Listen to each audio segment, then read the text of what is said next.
Hi friends! School's been a little bit weird lately, hasn't it?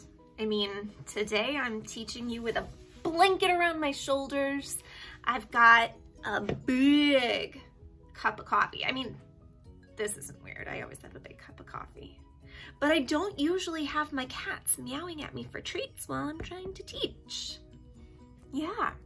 So I figured maybe today what we could do for social studies is read a book about school and how school can be different in different parts of the world.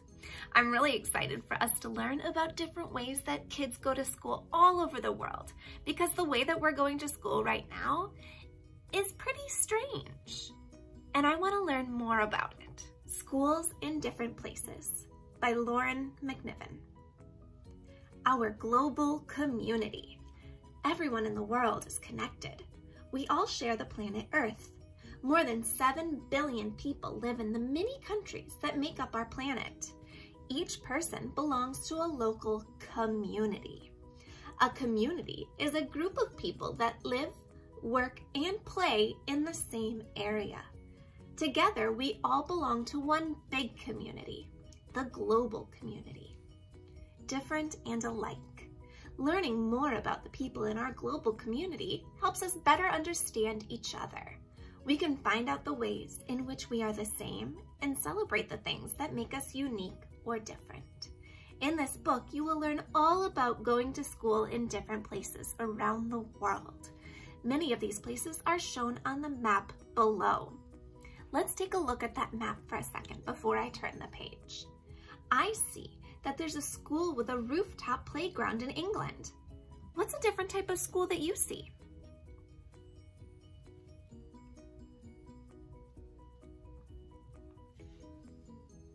A place to learn. Children all around the world go to school. School is a place to share ideas and learn new things. Children learn to read, write, and do math. They also learn about the different places on Earth and the people, plants, and animals that live there. School also helps students discover what kind of job they would like to have when they get older. At school, children can learn about people and events from the past. Most students use pens or pencils to write down information they learn into notebooks. Teachers and classrooms. Teachers help students learn new information. In most schools, teachers teach students at different grade levels inside classrooms. Classrooms often include a blackboard or a whiteboard, maps, books, or computers that teachers use to help students learn. Getting to school. Depending on where they live, children get to school in different ways. In urban communities, such as cities, people live close together. Children in cities often walk or ride their bikes to school because they live close by. These children in the city of Delhi, India, are taken to school in a cycle rickshaw. They sit in a cart on the back of the three-wheeled bicycle. Schools farther away. In rural communities, people live farther apart than they do in cities. Children that live in the country usually live far from their schools. They must be driven to school in a car or on a bus, or ride an animal such as a donkey. In some places, schools may be across a river or on an island. Students take boats to get there.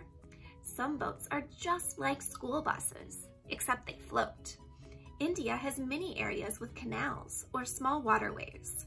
These children in Alappuzha, India, are taking a boat to school.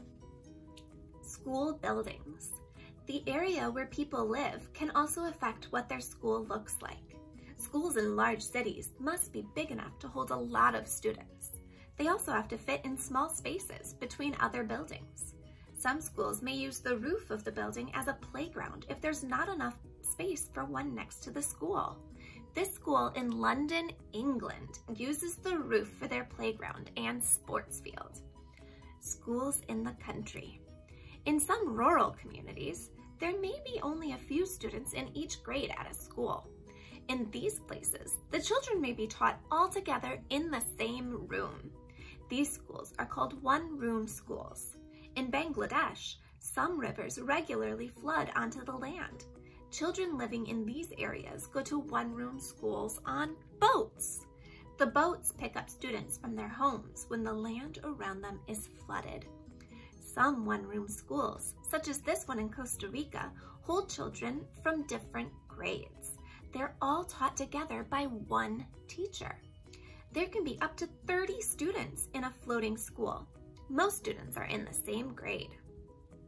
All right, Rocketeers, that was a really fun book. We learned that school helps you to be prepared for what you want to be when you grow up.